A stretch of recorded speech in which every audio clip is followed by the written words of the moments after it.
said she'd be here. Kate said she'd be here in a bit. Not a problem. Roll call, please. Mr. Hine, let the minutes show that Mr. Hine is absent today. Mrs. Appleby? Here. Mr. Hedinger? Here. Mr. Morris? Here. Mr. Munson? Here. Mr. Mikeworth? Here. And Mr. Glenn? Here.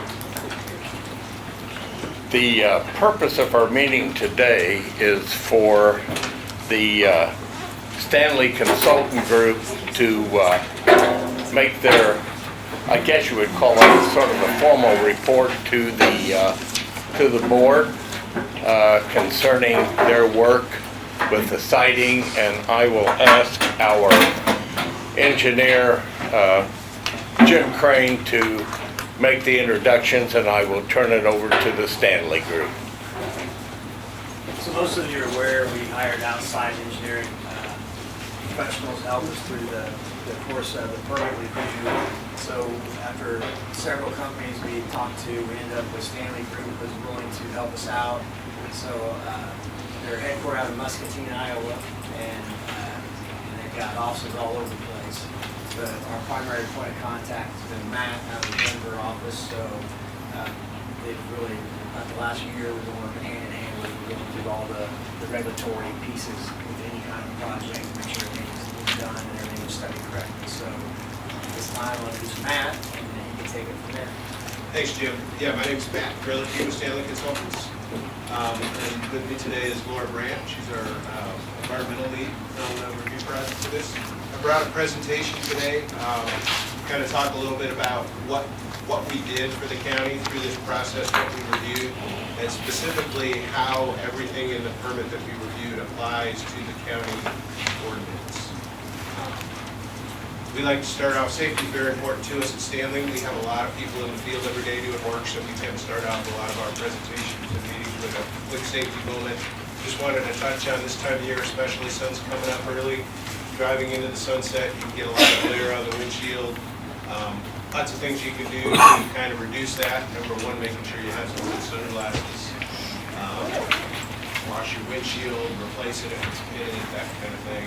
Definitely something to be careful of. I'm sure you're all familiar with what that's like. Little introduction to who we are. Stanley's been around for a long time.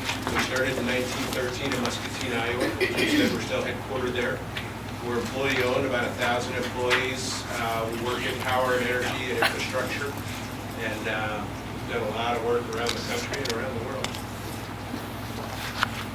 So what we're talking about here today is EDP Renewables submitted a permit application for the Harvest Ridge Farm back on October 24th. We were engaged by the county just before that to help them review the permit application. The wind farm consists of 48 turbines, proposed turbines, with a generating capacity of about 202 megawatts. And it's going to be located supposed to be located in Newman and Murdoch Township. So what we were tasked with doing, the county WEX ordinance, which is the Wind Energy Conversion System Ordinance 090-04, was passed June 17, 2009 by Douglas County. It amends the Douglas County Building Permit Ordinance. And the purpose of this is to ensure that wind facilities installed here are safe and effective, promote the supply of wind energy, and facilitate economic opportunities for local residents. So the ordinance goes into some definitions of applicability and prohibition. I'm not going to go into great detail about some of these items. We get into section 5 of the ordinance, and this is where there's discussion about what's required to be submitted with the permit application. I'm assuming everybody's aware of the permit application from EDP has been posted online, which is that website. So everything we're going to talk about today is in the application that was prepared by EDP. What we're primarily going to do is talk about everything that we reviewed and where and how to find it within the ordinance. So this document is kind of a presentation of what you have in front of you. It's kind of a roadmap to compare the ordinance to the permit application from EDP. There's some kind of housekeeping parts of this ordinance about how and where it needs to be submitted, fees that they have to pay. We weren't really involved in reviewing any of that. Authorities that the committee has, and these things were not part of Stanley's scope of work until we get to section D of section 5, part D of section 5, which is the information required to be submitted.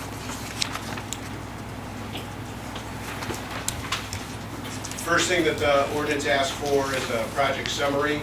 EDP provided all the required information that was part of the project summary, and as you go through this, this just points out where within the permit this information can be found. Project description, generating capacity, the manufacturer name and type, tower height, rotor diameter, that kind of information was all provided. It's all within the permit, and this document explains exactly where that is.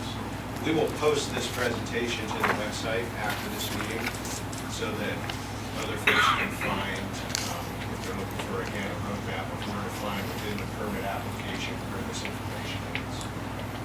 Are there any questions on the project summary before I move on from the board? Contact information was required to be provided. The applicant provided the required contact information. They provided the required property owner information and agreements with the landowners. That's all been provided within the permit. They have a registered agent within the state of Illinois, and they provided extensive references from their own work within the state of Illinois. Section 3 lays out the requirements for the site plan. The list here talks about what's required to be provided on the site plan, power locations. They talk about guidelines and anchors. Those are applicable in this case. There is no transmission work here. Property lines, setbacks, laydown yards. All the information that the ordinance required, the applicant had in the permit. And you can see it's in Appendix 1, 5, and 45. Any questions on the site plan? I'm sorry, are you asking for questions from the audience or just? No, I'm presenting to the board. Any questions? Section 4 talks about the need to comply with all other state and federal laws. And it's within this section that the applicant provided all their permit information, state and federal permit information. I'm going to have Laura speak to this a little bit on what was provided, what was reviewed. Yeah, so state, as far as state and federal for environmental purposes for the project. Federal permits involve working with Army Corps for wetlands, things like that, for fish and wildlife, looking at any types of birds or things like that that would be endangered, and then the FAA determinations for the wind turbines themselves, and getting that permitting from federal. And then as far as state, there's several entities within that that you have to comply with for this work. So EDP worked with EPA for their general construction permit, for the NPDES permit. That's under section 404. They worked with the EPA in a similar regard for water quality certification. In this case, they're using federal nationwide permits. And then state level DNR goes along somewhat with the federal U.S. Fish and Wildlife. They looked a lot with birds and bats and anything like that. And then Illinois SHPO for historic, architectural, archaeological, looking at the whole project area and even outside of that to impacts there. And then with the Department of Ag and IDOT getting their permitting for local roads and state roads, and then Douglas County for building. Any questions on any of the environmental things? So I have a question. So if there's no permit required, then is it just they present the study, or what does that mean? For a few of those cases where it says no permit required, it could be, like in the instance of the Army Corps, they did need a permit from the local branch of the Corps because they're using a nationwide, well, I mean, it's a nationwide permit, so they need a permit in that case. Fish and Wildlife, that doesn't, as far as like a deliverable, there is no permit required, but we saw that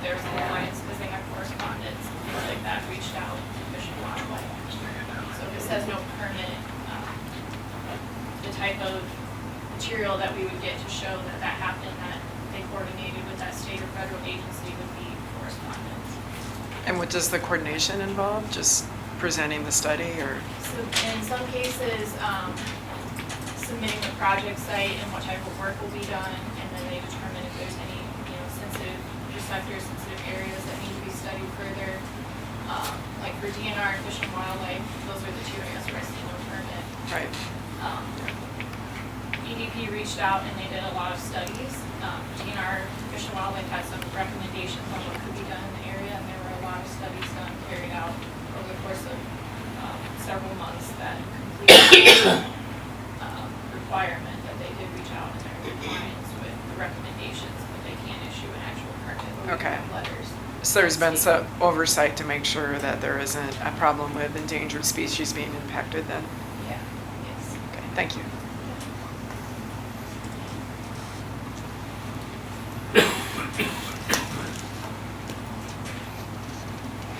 Next section, Part D, Part 5, defines the committee as part of its permit process, can require other information, and in this case, specifically makes reference to the road use agreement that was provided in Appendix 15.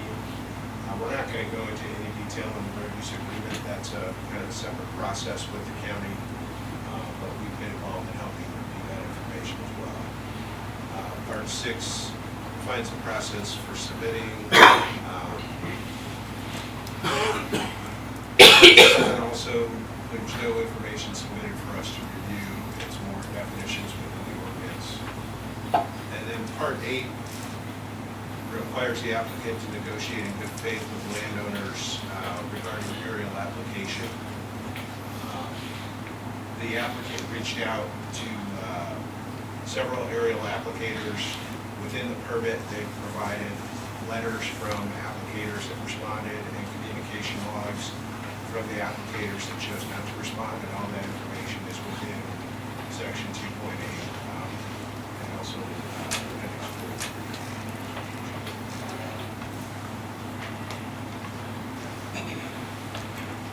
4. Section 6 gets into the design and installation of the facilities. The ordinance spells out requirements for design compliance.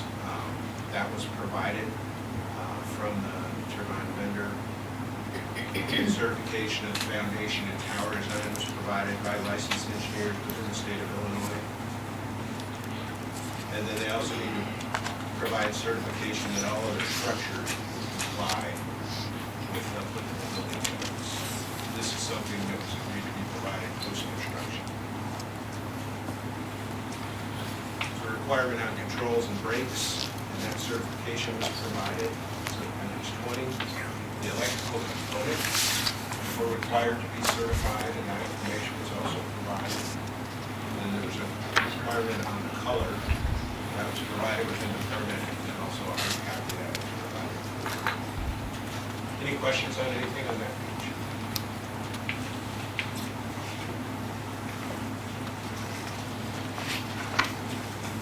Part E talks about compliance with the Federal Aviation Administration.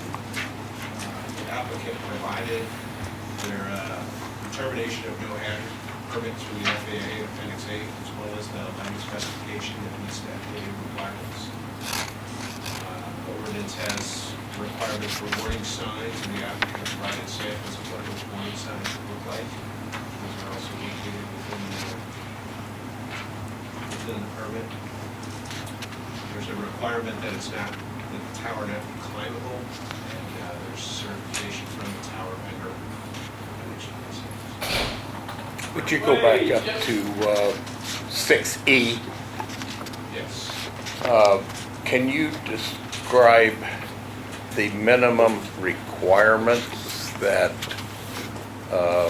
the lighting on the units are, what it is?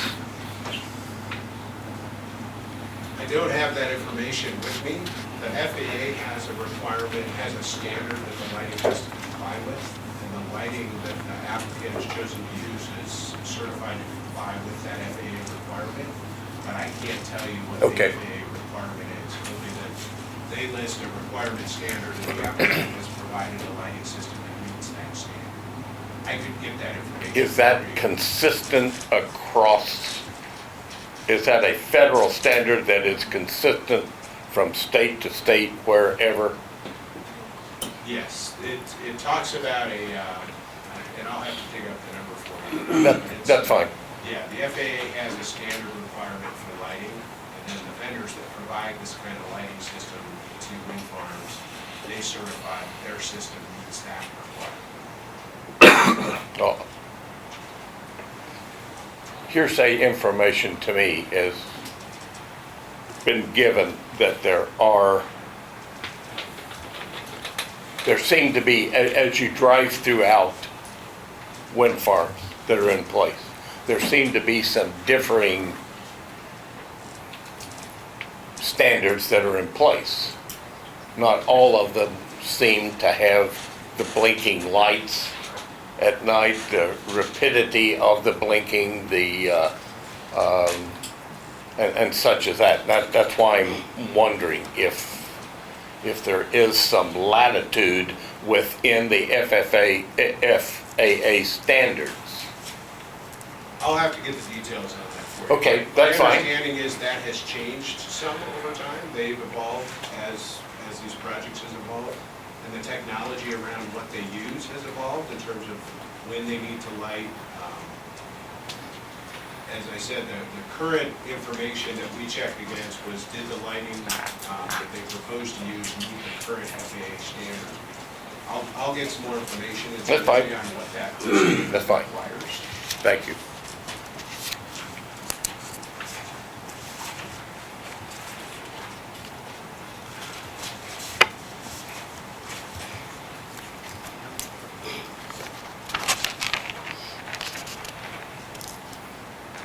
The next section, section H, has to do with setbacks. The applicant provided a setback map with their application, and we also requested that they provide us with the electronic GIS data behind that. We went in their map and verified that all the setbacks shown actually were the setback that they indicated it would be. The applicant also chose to exceed the setback. They're going to maintain 1,500 when 1,000 foot was required. And they're also conservative on their tip height. They have turbine heights that are shorter, but they're still using the maximum tip height. So all the setbacks required in the ordinance for property lines, for primary structures, were all verified within the GIS data against coordinates and actual property. Question on that. It's my understanding that EDPR has voluntarily increased the setback for a primary structure to 1,500 feet. Correct. The ordinance requires 1,000 feet, and EDPR chose to use 1,500 feet as their setback for primary structure. That was voluntary.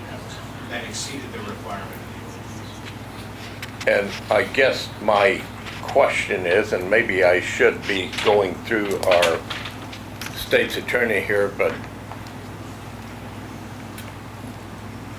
since that is not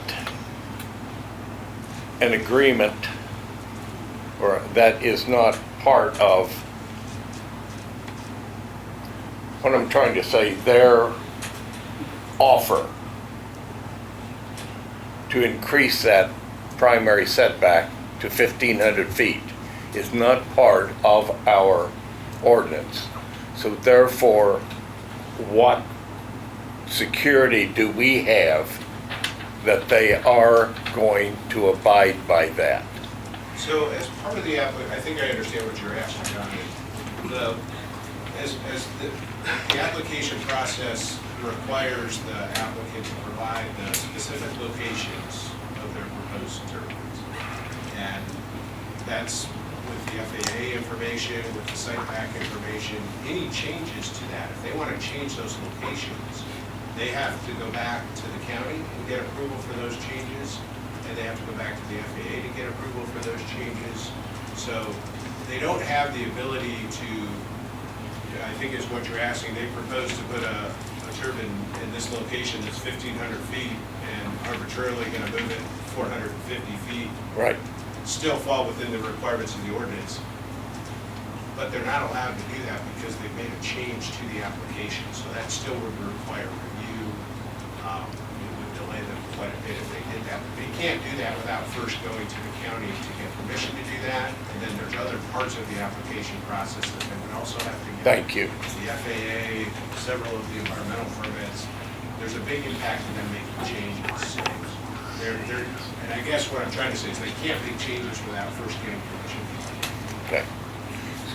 So if I may interpret what you're saying, is that if in the site plan, all of those are shown to be at least 1,500 feet from a primary structure, Correct.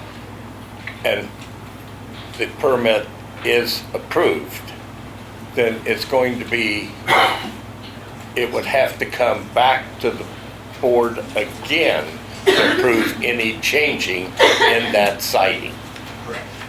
Yeah, the site plan is part of the permit and it cannot be changed without permission. Okay, thank you. Yeah, no, that's a good question. Any other questions on the setbacks? The ordinance talks about compliance with other regulations, stating that nothing in the ordinance is meant to preempt applicable state and federal laws and regulations. There's a section on public roads, and as stated previously, the applicant has entered into a road use agreement with the county. That's a separate review process. The ordinance just requires them to do that, and that has been entered into. The ordinance section 7 talks about operation. There's a maintenance section in here that requires the owner-operator to submit summary reports prior to the project being energized. They'll submit a sample of this report to us to review with the county so that you'll get a feel for what you're going to get when this moves forward and make any comments.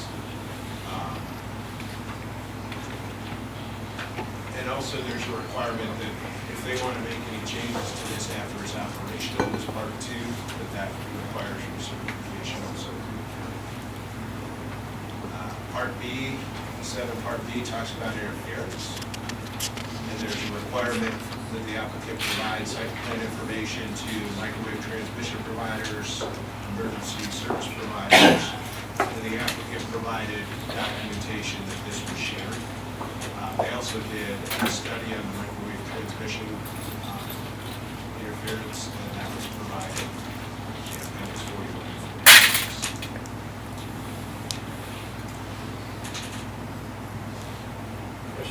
Yes, sir. Has there been any progress with the Longview Bank? I think that's it. I'm sorry. Longview Bank has a question or problem with the microwave. We'll take that one, Jim. Yeah, so on the full construction plans, there's areas within the construction easements of the width in the plan that any place where that beam path is getting close, it's detailed in there to mark off that you cannot push that area with cranes at a certain elevation to impact, potentially interfere with that beam path. And then I believe that there's details that if we're crossing the path, that the crane's going to come down a couple times anyway, so that's not addressed in the full construction plan, which are under revision number 4 or 5. So they'll lower the crane with boom and they. Yeah, They're required to, if they're getting close to that. signal. Yeah, so there's another full construction set coming out, which will have better details in it, but generally, if you look in one of the appendixes where the site plan has those crane walks, all those instances has in there. And as they've gone forward, there's more and more detail involved with that and how to mitigate that. It's been addressed. I'm not saying it's perfect, but it's been addressed.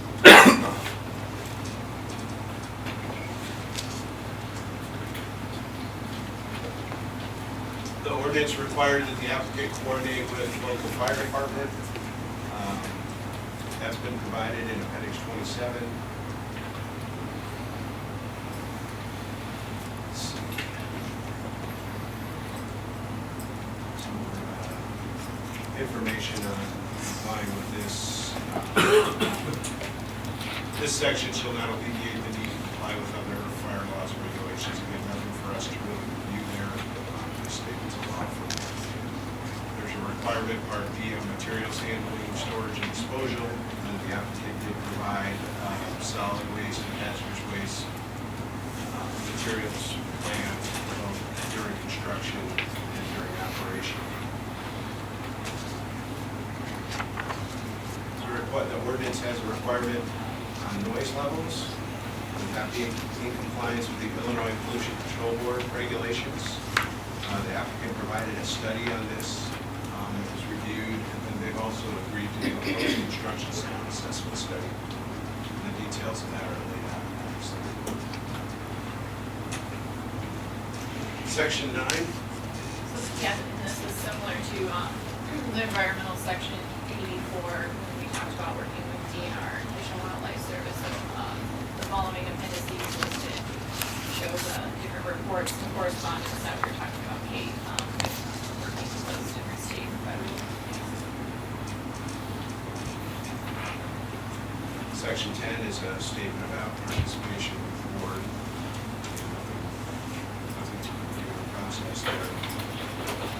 Section 11 gets into insurance. The applicant submitted the insurance information. This was reviewed by the county and not by the Stanley Consultants. Section 12 provides, the ordinance requires a decommissioning plan to be provided.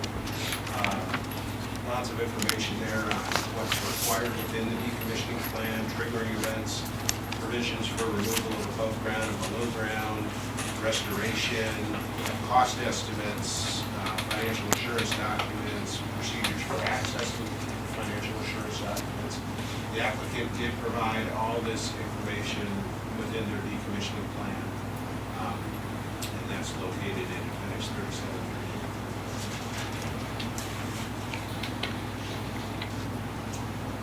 And then the last sections of the ordinance, again, are accounting issues, nothing that was submitted for review, remedies, authority, inspect, conflict with laws, and effect. So again, nothing that was submitted or reviewed.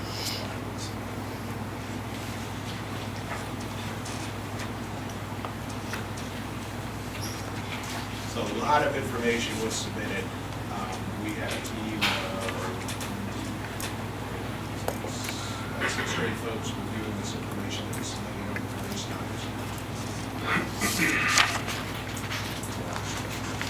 Any questions? I had one, but I can't find it. I made some notes and it has to do with, there is no discussion in here anywhere with damage to existing subterranean tile or drainage structures which may be in the siding area. And I just wonder,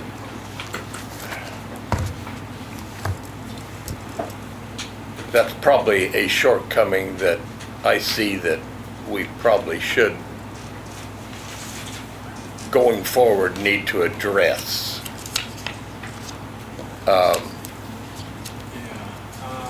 In the road use agreement, we have that.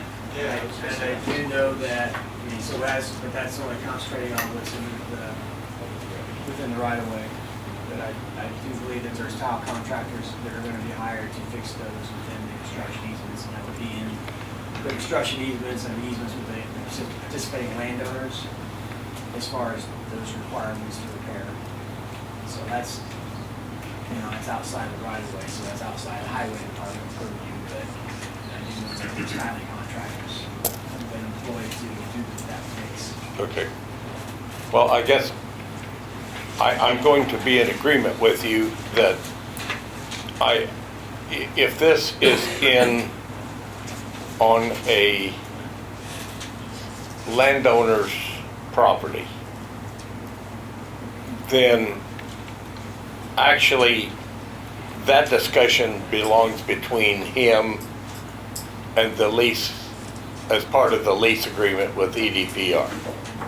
That, but then you also have public bodies out there with drainage districts that could be impacted as well, and I don't know for Yeah. 100%, but I thought they've been reached out to. That was going to be my next question, Yeah, so- because being a longtime member of several drainage districts, there are drainage districts who have tile that goes across private ground. That does not belong to the landowners, and if that is damaged, we've probably missed something there, but There's also the AMA. pardon me? There's also the Agricultural Impact Mitigation Agreement with the Illinois Department of Agriculture that we've signed. Oh, is that part of that? And there is a requirement that under that agreement that we've made with the Department of Ag that we would be responsible to repair any damage that would be done. Thank you. And the pipeline mitigation. Thank you. with Department of Ag would be very similar to repair, construct, cover all that stuff. So there's been some people inadvertently Yeah, so the Department of Ag looking even after has- us then. Department of Ag Okay, even has the details for repair. Okay. Standard details statewide, and they're pretty robust. okay. Is it open to public comment at this point? No, not yet. You just did. Pardon me? You just did. Sir, I was asking for information. Thank you.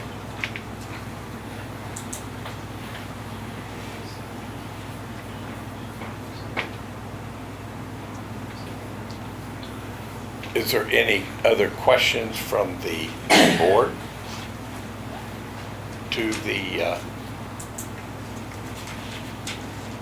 to our consultants here? Don, I've got one other question. Go. Is there any 2 or 3 year setback preview of the decommissioning at a later date? Make sure we stay up to snuff on inflation or whatever on decommissioning those towers?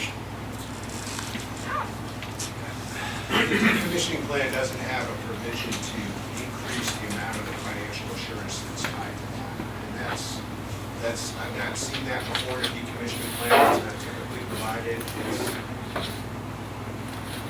I don't know how best to describe this. It's what comes, the main part of the decommissioning plan is it provides the mechanism to make sure that it gets decommissioned, and if EDP isn't around to do it, that you guys have some financial assurance to do it. There's a big gray area in how those numbers are determined. I've seen decommissioning plans where they put almost no money in them at all because they assume there's going to be high salvage value on everything they decommission. I've seen those get approved. EDPR, I thought, did a good job of putting this together. They had a pretty high value. I think it was over $100,000 per visit, which is higher than I've seen in several of them.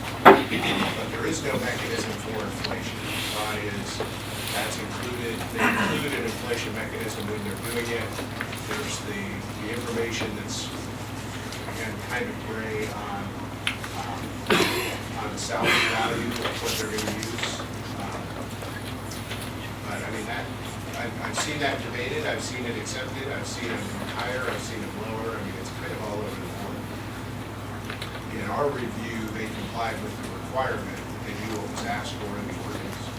Like I said, in my review of it, it was higher than I've seen in a lot of cases, so we agreed with what they proposed.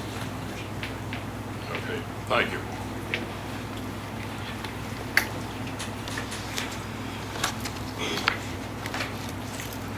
Any other questions from the board toward the Stanley people? Yes, Phil? On the travelers' issues, carried if EDPR sells out or is no longer around, is it transferred or it follows the county is named the recipient? Yeah, No and there's matter who language owns it. within the ordinance that says, if EDP sells, if they go, if they transfer this project to someone else. I believe, and again, we didn't get very involved in reviewing the financial assurance documents, but my understanding is all of that follows the requirements to name the county as the, I don't even know the correct terms for this, to access the financial assurance. That follows with any transfer. What is it, it's prepaid, the bond? I guess, Kate, I'd maybe point to you, we didn't really review the legal part of the financial assurance document. It was provided. I know the county reviewed it. Our role was just to determine that they provided the correct numbers in terms of the commission plan and earnings agreement. Right, yes. So it has been reviewed, and I think it follows, is your question, does it follow the seller to? Guaranteed, yeah. Yes. No matter what, 4,800,000, whatever thousand Yes, is guaranteed 20 years from now. that's correct.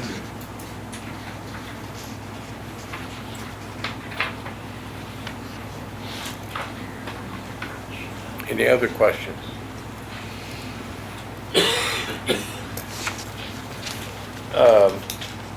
If not, I'd like to thank the Stanley Consultants for their work. I'll be honest with you. I keep looking at that application and,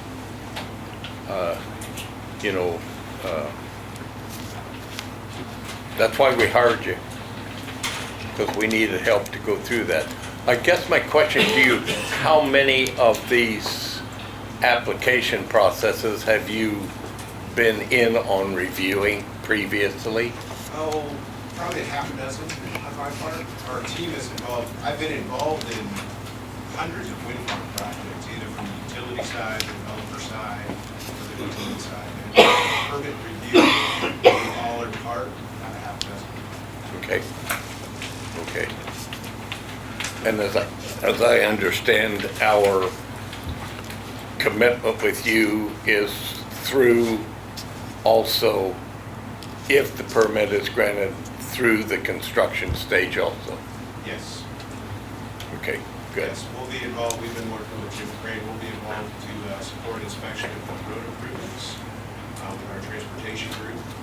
And then also with Laura, we're going to be involved inspecting some of the environmental permit pieces that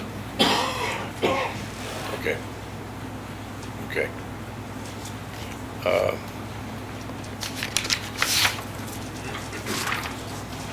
Any other new business for the board?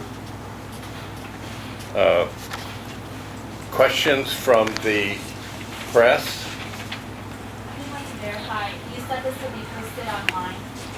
Yeah, Will that be the county website? And if so, when will that be posted? So it's not the county website, Okay. but there's a link to the website from the county website, is that correct? Yes.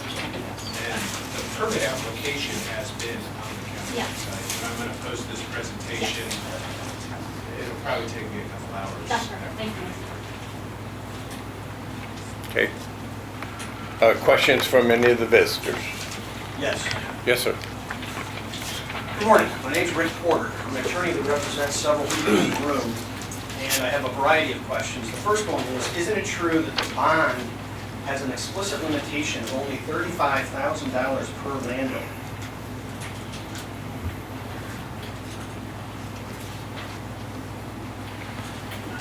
Isn't it true that the plan that was provided with the application shows that each turbine will have a decommissioning cost of $101,000? Isn't it true that the applicant has the option of paying $4.8 million or $35,000 per landowner, regardless of how many turbines are on the person's property? Does anybody know?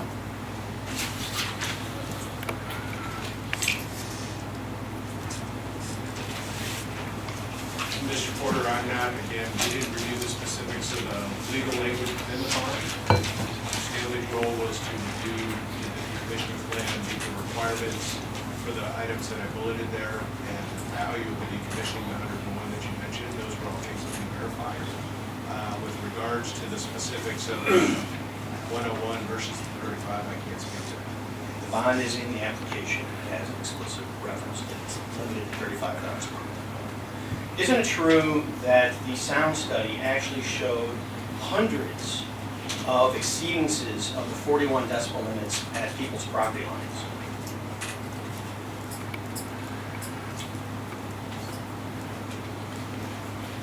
I'd have to check and find out about that. That could be in cases where there was waived between landowners. There is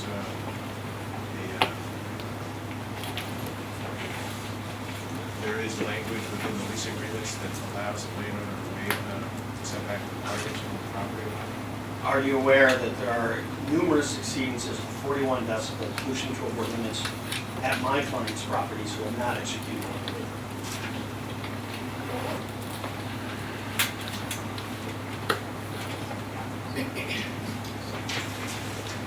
Are you aware that the noise study was only done to the homes and not the property lines?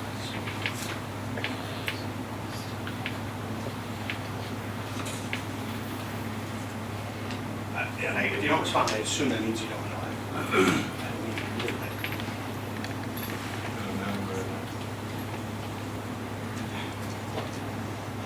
Isn't it true that the town of Longview is within 1.5 miles of turbines that are proposed for this project?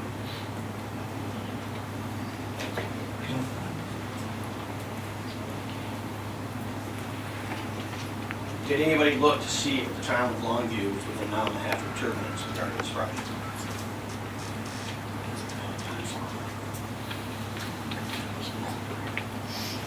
Are you aware that Longview is incorporated? Are you aware that the state statutes, both the county's code and municipal code, provide that a municipality has jurisdiction over that 1.5 miles when it comes to wind farms? Yes. So would you agree that if there's turbines in 1.5 miles of Longview, this board does not have jurisdiction here in this application?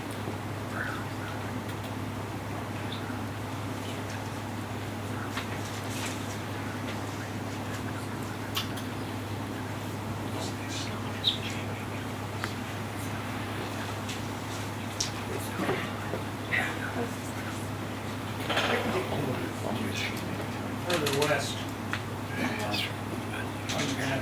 Your map. Top right-hand corner.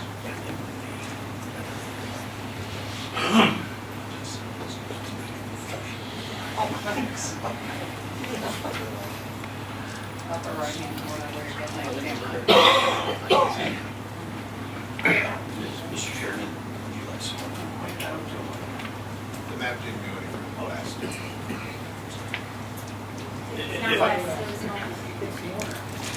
Cut it out. If I may, Brian. Isn't it true that no negotiation took place with the farmers whose aerial applicators had indicated will either not fly because of the proximity of the turbines or that there's a surcharge? I'll start with, isn't it true your ordinance required that there be a negotiation with the farmers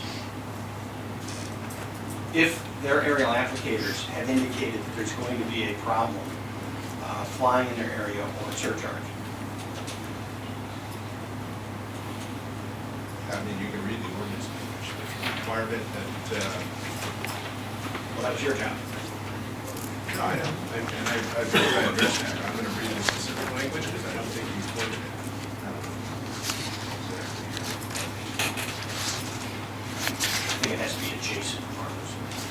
When the proposed siting infringes upon or prevents a non-participating adjacent property owner or his agent from participating in accepted agricultural aerial application practices, the applicants must negotiate in good faith with said landowners prior to final sale. And isn't it true that negotiation did not take place with adjacent landowners whose aerial applicators have told them there's going to be a surcharge? We received information from the applicant that they contacted aerial applicators that said they could apply there. So our our understanding was that satisfied the requirement that it wasn't infringed upon if there is an applicator that can function. Okay, so did you compare the charges that my clients or the farmers were paying their current applicators with whomever the turbine company allegedly spoke to? And isn't it true that the ordinance required negotiation with the landowners, not the aerial applicators? My reading of the ordinance is that it requires negotiation with the landowner if the project infringes on their ability to do aerial application. The applicant presented information that the project did not infringe upon their ability to continue to do aerial application. That was the documentation. Okay, so in your opinion, as long as one aerial applicator will say that he's willing to fly in the area, there's no infringement? Well, this is an issue that the board has to make a determination on. I believe, I don't have information in front of me on how many were provided. We provided the applicant with a list. They got responses back from some folks. A couple of the applicators said they didn't want to respond yes or no. So our assessment was they did find at least one. They've got some that wouldn't respond. So it's difficult for us to make a determination that it would infringe. And there's a company that said they could do it, and then there's companies that wouldn't respond. So this is definitely an area, this was discussed often with Jim and with the board, that this would be something the board has to decide. Does this satisfy the requirement of the ordinance? Isn't it true? I'm sorry for interrupting. No, go ahead, sir. I interrupted you. Please finish your thought. I said the ordinance makes specific language that the negotiation has to occur if their ability to apply aerial application is infringed. We received information that they could still do that. So beyond that, that's what this body has to make a determination on. Is that infringed? They have, in our review of the information, the applicant has provided information that it's not infringed on. So you're not disagreeing that there may indeed be additional charges to non-participating landowners as a result of Cost this was project? not reviewed. The cost was not reviewed. The ordinance doesn't require review of the cost. The ordinance specifically states, is it infringed upon their ability to use aerial application? So why is it that the non-participating landowner should have to pay more now because of this project? I'm not aware that they do or they don't, sir. I'm telling you, we didn't review cost data. We reviewed whether or not their ability to apply aerial application was infringed upon. Mr. Munson asked some questions about the lighting. Isn't it true that there are, obstruction collision avoidance systems that are approved by the FAA, wherein the blinking red lights can be deactivated unless and until an aircraft approaches? I am aware of those systems, yes. And isn't it true that this applicant is not proposing the use of any of those systems? I believe that is correct. Did you ask them why? That wasn't a requirement of the ordinance. Isn't it true that the ordinance does require that the project be safe and effective? And that's part of what this board is supposed to be determining. The ordinance does state that the purpose of the ordinance is to make sure it's safe. Are you aware that there is constitutional protections to neighboring properties' right to own and enjoy their own property? I'm not familiar with that law, sir.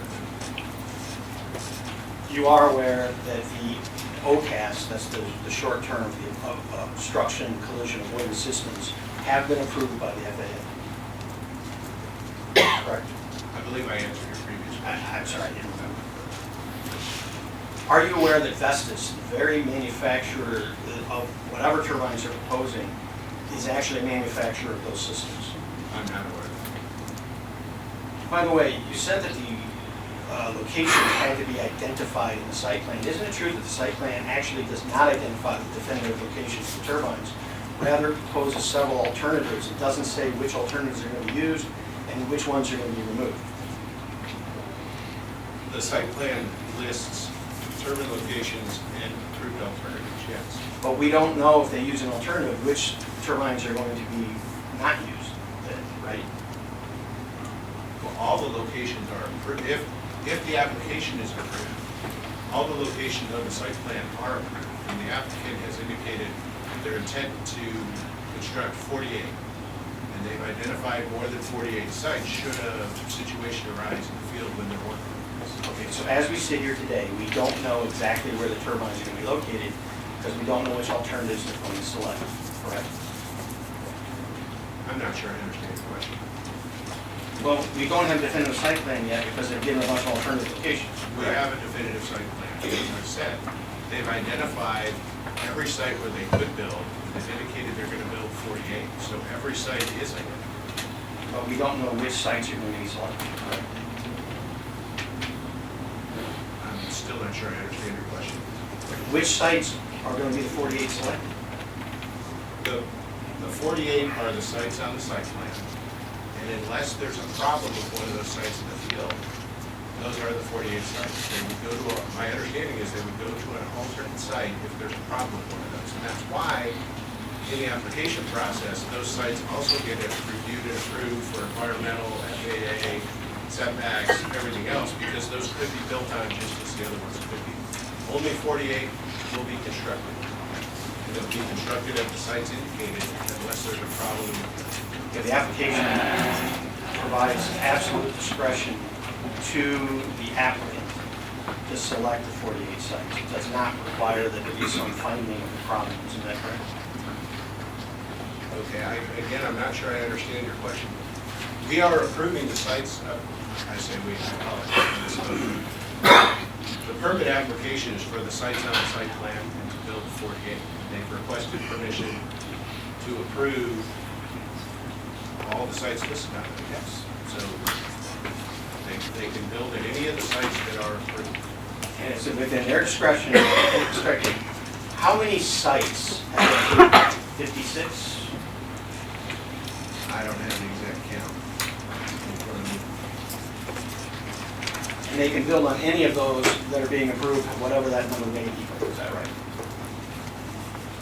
Again, I'm not sure I understand your question. You're approving, let me be more simple, apparently I'm being obtuse. You're approving more than 48 sites, We're not correct? approving anything. The county board is being asked to approve more than 48 sites, is that correct? The site plan includes more than 48 sites, yes. And you don't know how many exactly that is, though, is that right? I'd have to double check that, yes, sir. However many that is, it's up to the applicant to pick where they're going to put them among those approved sites if they're approved, is that right? Yes.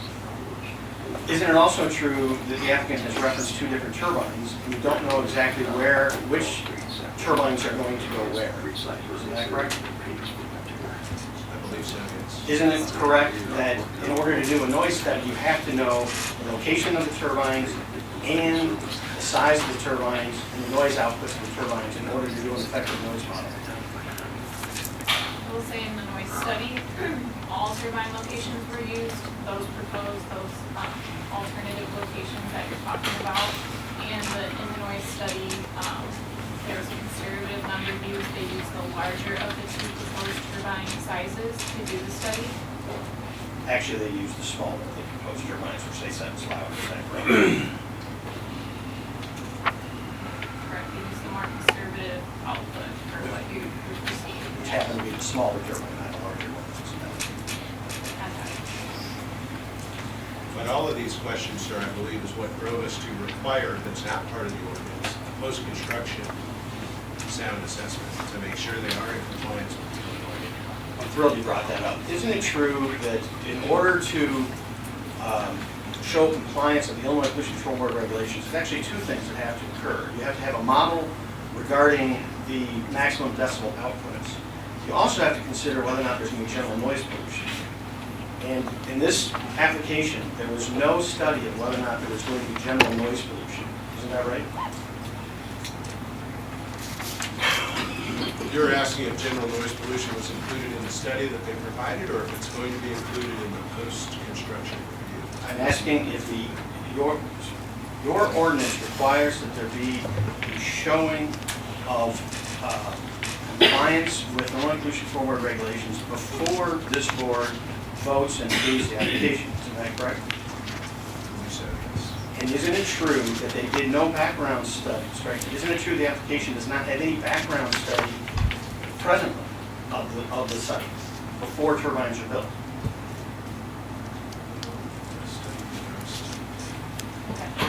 I'll have to check on that. And isn't it true the only way that, isn't it true that noise pollution is determined by the increase above background noise? So when you add a new emitter of sound, it isn't necessarily that it violates the PCB regulations on maximum outputs that cause noise pollution. It's the change, the deviation from what it was before that one has to study.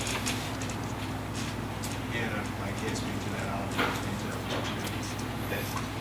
I'll have to Are you aware that this board has provided a system whereby, or a procedure whereby there's no time to bring in experts in noise that can come and tell you about what it actually requires in order to show compliance with PCB?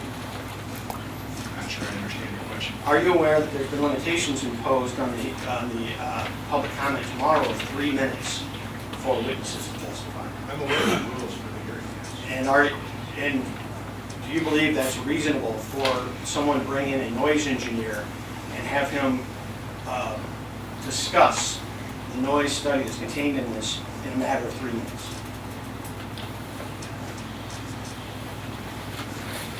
I couldn't speak to that. I have no information on how long it takes somebody to speak to that. You mentioned you've been involved in numerous of these hearings, as have I. I have not said I've been involved in this year. Oh, I misunderstood. I thought you said. I've been involved in permits and I've been involved in projects. I did not state that.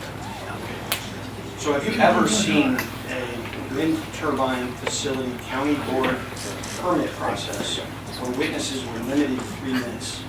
This is the first permit I've been involved in that's building a permit only in a non-zone county. And all those you've been involved in have had full-blown public hearings whereby there's opportunity to present witnesses and cross-examine experts. Sir, It's a different process. you are stepping beyond my patience.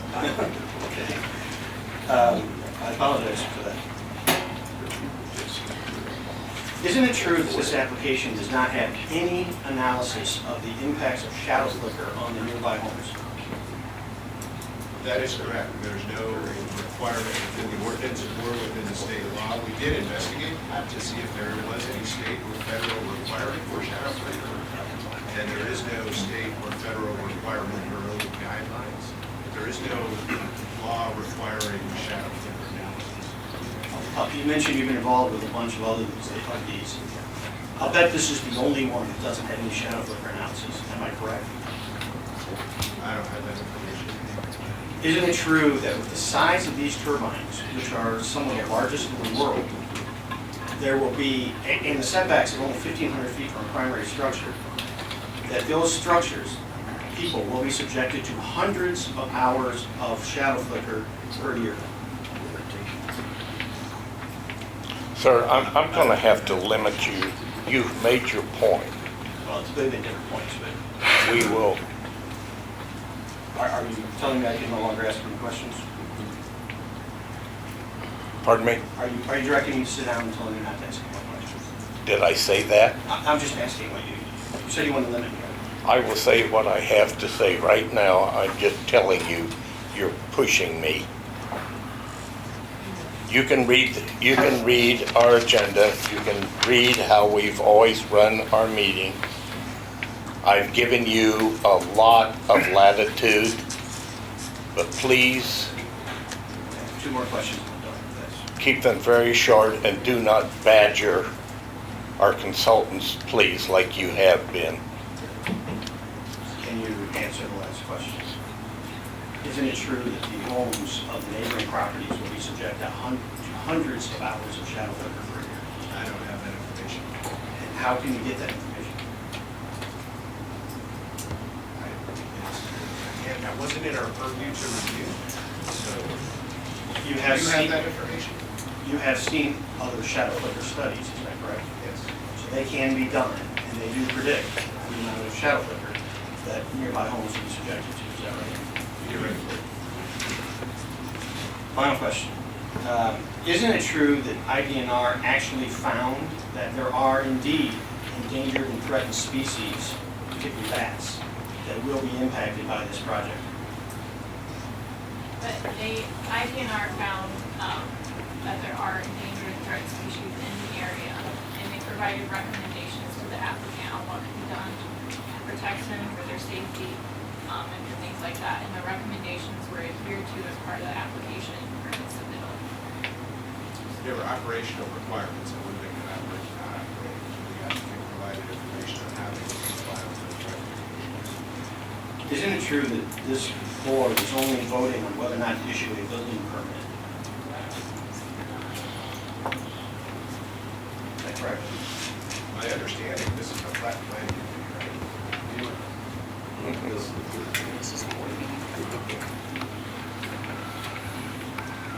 don't know that I can answer that question exactly. Do you know if the Doing or board, not doing, sir? I'm sorry, do you know if the board has any authority to impose conditions like complying with the IDNR recommendations upon their approval? So, like you, my understanding of this process is based on my reading of the ordinance.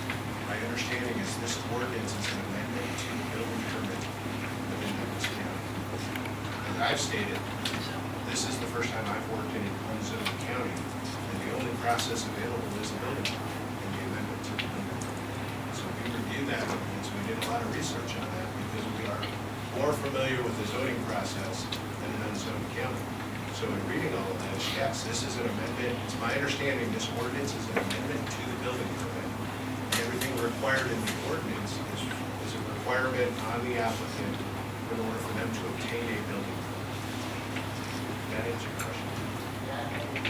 Not entirely. Isn't it true that do you know if the county can impose conditions? Excuse me. Two questions. Are you not familiar with the county building permit? I am. So I guess why are you asking me if they can do that? I mean, it's the Because I'd building like- permit ordinance. The whole point is for the board here, Okay. and they cannot impose conditions, is that correct? I've already told you my understanding of the ordinance and it applies to the building permit. I'm not familiar with how the board operates. Mr. Chairman, I do have multiple more questions, but you've already indicated you've allowed me to more. I've gone beyond that, so I'm going to sit down. Thank you very much. Thank you, sir.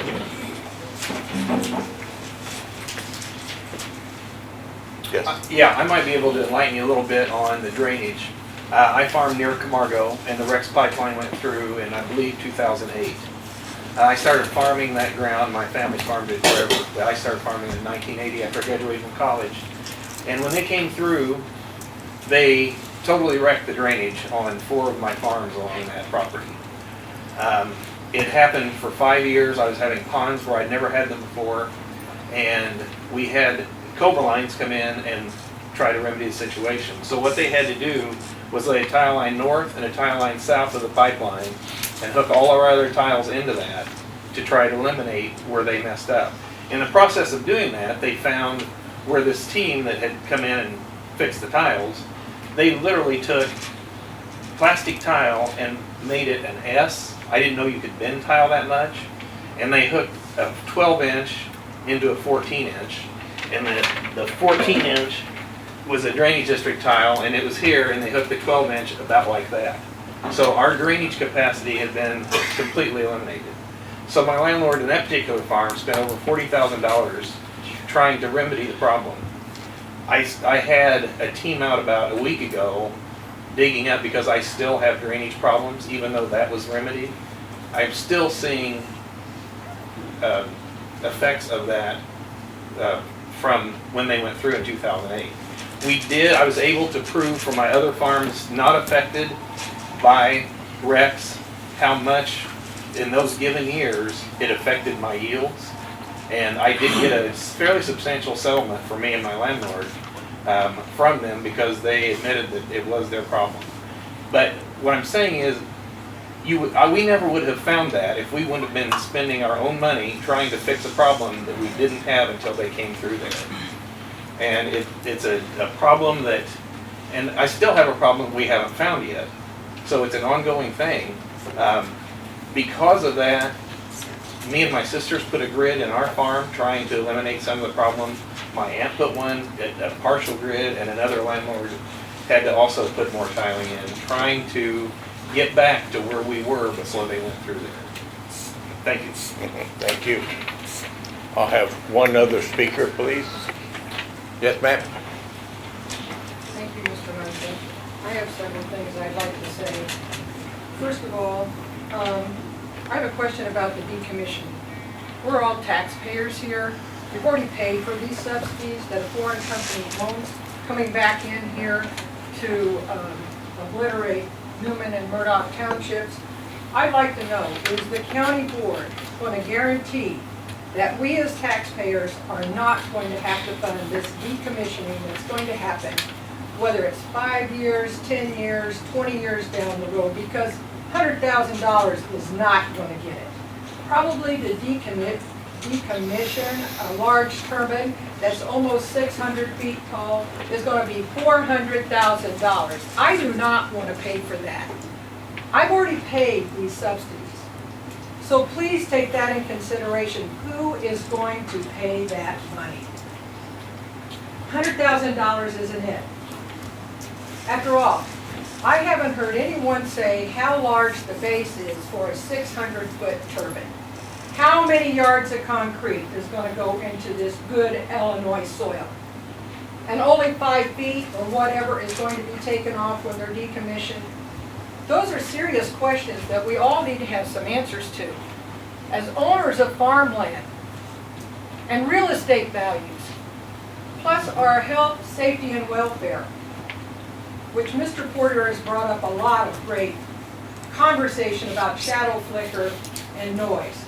When you're talking about noise in this noise study, Longview State Bank, the height of this tower, which no one has seen before in the intercontinental United States, can you tell me what that's going to do to the data collection of a new combine and a tractor, where all that data is gathered in a computer system in order for a farmer to be able to submit what is happening with his yields and what he's going to need to use to farm? Where is that study? There's no turbine this height. How can there be a study when there's no turbine? On the lighting, there was a presentation, a very good one, given by Mr. Jim Crane at a Platten Planning meeting, I believe it was. And he said after turbines get so high, they have to have two blinking lights. You're not going to see one, you're going to see 2 red blinking lights. And you'll see them over here in Tuscola if they're 600 feet tall.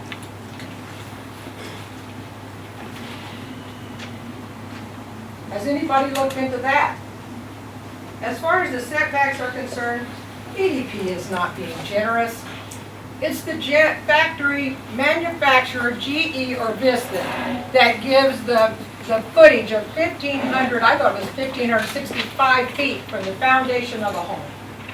It's not EDP. That's what the qualifications are for the generator that goes on this huge 600-foot turbine. I've talked about the interference. I'm concerned about the drainage.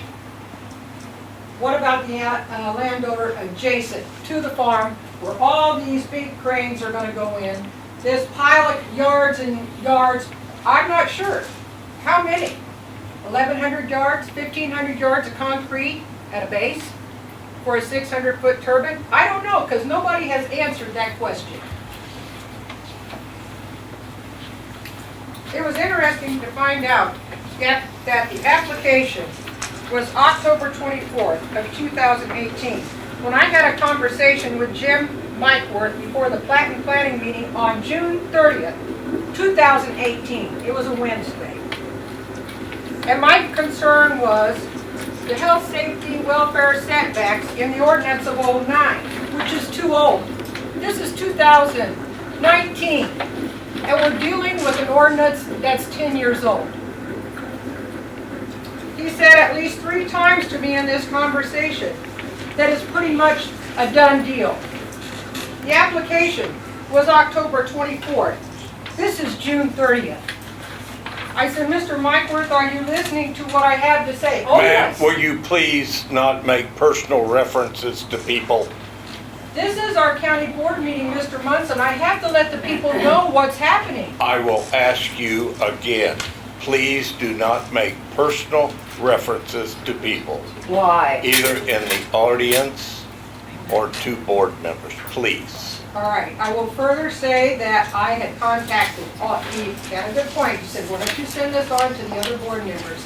I did, and I only got one response, and that was from Mrs. Appleby. Two other things I want to mention. I would like to see it the vote of the whole county board, that when you decide yes or no, and I hope that you vote no on these turbines in our county and in our townships, that no one abstains. Everyone must take a vote. All right, may I break into your statement here a second?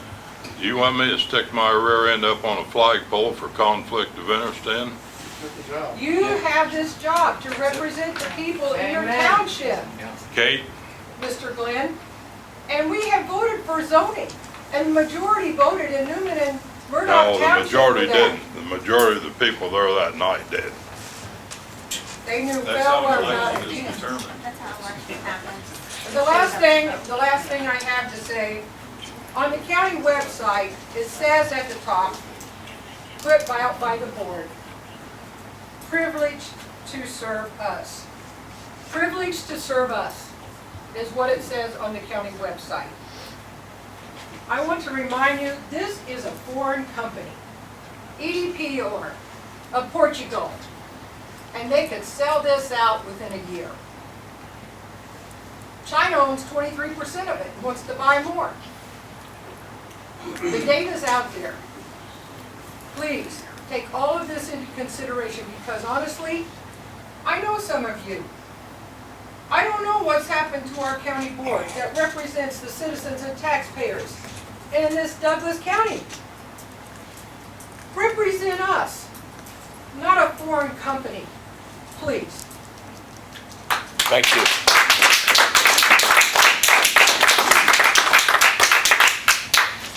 Is there any need for an executive session? Seeing none, Mr. Glenn, I will entertain your motion. Mr. Chairman, I'd like to make a motion for adjournment till Thursday, May 30th, 2019 at 6 p.m. Second? Second, Mr. Hettinger. Discussion? Roll call, please. There's a motion on the floor by Mr. Glenn, seconded by Mr. Hettinger, that there being no further business to come before the county board, to adjourn at 10:13 a.m. to Thursday, May 30th, 2019 at 6 p.m. Mrs. Appleby? Yes. Mr. Hettinger? Yes. Mr. Morris? Yes. Mr. Munson? Yes. Mr. Mike Word? And Mr. Glenn? Yes. Meeting's adjourned.